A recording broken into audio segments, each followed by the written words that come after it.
Hello guys, back to my channel Vikram Lohar. और आज हम हैं राजस्थान में।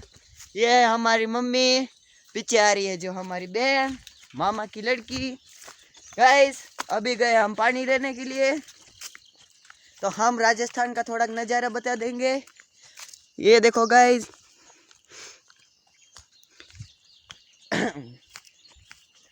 चलो गाइस हम तुमको एक नई दुनिया बताते हैं। देखो गाइस,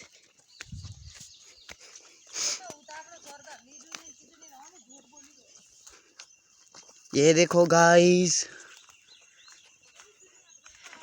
ऐसे ऐसे रास्ते में से निकल से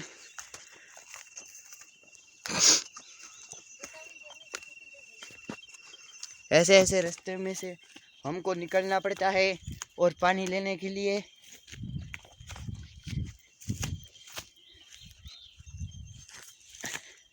अभी हम चढ़ गए हैं चट्टान पे।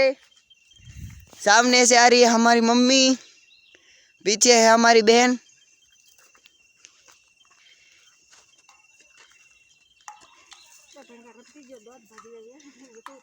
मने तो नहीं अभी घोड़ा मजी मने।